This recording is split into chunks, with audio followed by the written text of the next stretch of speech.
Now, it was this documentary that claimed, which we know wasn't true. Yeah, check this out. We don't talk about things that are nonsense. We don't even entertain nonsense, my brother.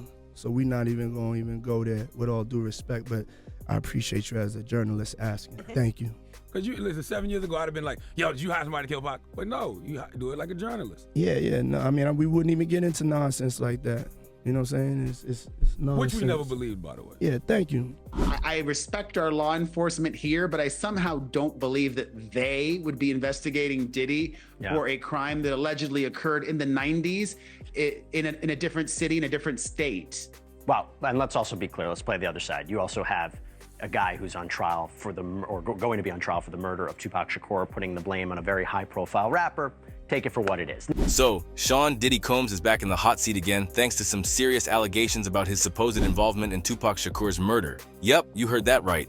Legal docs are pointing fingers at him over 70 times in connection to this infamous crime. The whole drama is courtesy of Dwayne Keith, Keefe D Davis, who's got his own legal troubles but is now claiming Diddy shelled out a cool $1 million to get Tupac whacked.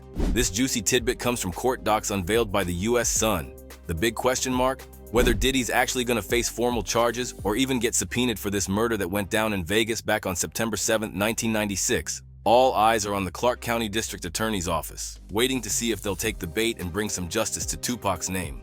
And as if things weren't messy enough for Diddy, he's already got a heap of legal headaches. Just this March, the feds were rummaging through his properties for some other investigation, and he's swamped with lawsuits for all kinds of shady stuff like violent assault, which, of course, he's denying up and down. You'll have a 90 motherfucker walk down the street and said, Suge Knight killed Tupac. When everybody know off the top, I ain't the nigga killed Tupac, I'm the nigga protected Tupac. Yeah. But at the same time, bitch ass Puffy can give him a motherfucking star, and every rat in the world said he didn't want to kill Tupac. Yeah. Or had him shot. Yeah. You know what I mean? Despite Diddy's constant "I didn't do it" stance regarding Tupac's death, his legal squad is keeping mum on these new allegations. The court docs throw around all his aliases, Puffy, Puff Daddy, and his given name, Sean John Combs, painting a picture of the heated East Coast versus West Coast rap war. Bad Boy Records' Diddy's Baby clashed big time with Suge Knight's Death Row Records, leading up to Tupac's untimely end. The docs dish that after Tupac was gunned down, Keefe D hit the Big Apple with an LA police task force. These guys went undercover to dig up dirt on Diddy and another suspect, Eric Zip Martin. The task force claimed Nevada was fair game for their snooping since they figured the conspiracy was cooked up in Cali by Davis, Martin, and Combs. But Keefe D later said his confessions weren't meant to drag others down, just to spill his own beans. This whole saga is set against the gritty, violent backdrop of the 90s hip-hop scene. Tupac was tied to Death Row Records, always butting heads with Diddy's East Coast Bad Boy Records. The fierce rivalry between these labels fueled the fire, making an already explosive situation even more volatile. Did nobody know but us four that was in the car? The other 3 men in that car with Davis are now all deceased, and investigators say it's unlikely Davis would have ever been arrested if he hadn't opened his mouth. So picture this. It's 2009, and Keefe D is spilling the beans in a police interview, painting a pretty shady picture. He's basically saying that Sean Puffy Combs had a little deal with the Southside Crips, Keefe D's gang buddies, to take out Tupac. Yeah, you heard it right. P. Diddy wanted Pac out of the picture.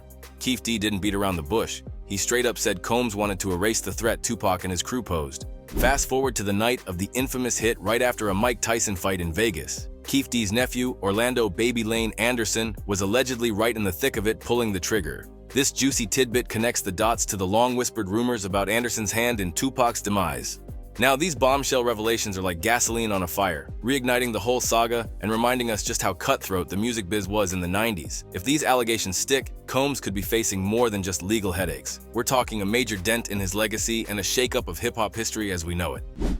Just 3 days after the awards, Tupac and others attack an LA gang member in a hotel lobby after a Mike Tyson fight in Las Vegas.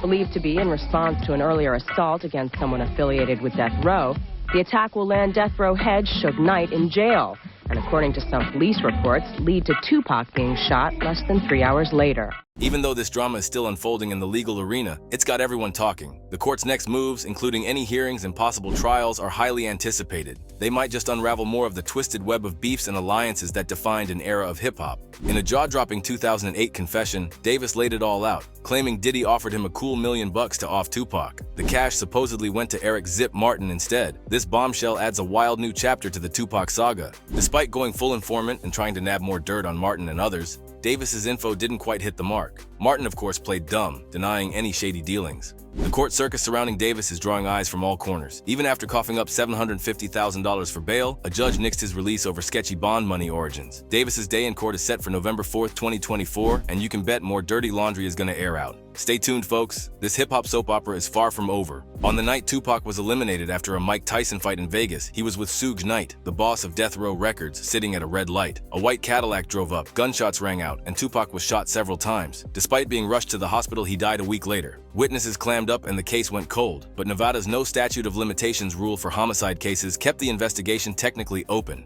Now, compare this to Tupac's other famous beefs, like with Biggie Smalls. The East Coast-West Coast rivalry was legendary, but Tupac's beef with Biggie was more about musical and street credibility. Theories have floated around for years, implicating various figures in both camps, but nothing stuck as concretely as the recent accusations against Combs and the involvement of the Southside Crips. So, while Keefe D's claims about Combs might be the juiciest revelation yet, it's essential to remember the tangled web of enemies Tupac had. From record label moguls to street gangs, everyone seemed to have a piece of this tragic puzzle. With the trial coming up, we might finally get some answers, or knowing how these things go, even more questions. What do you think about these new allegations against Diddy? Share your thoughts below, and don't forget to like and subscribe for more.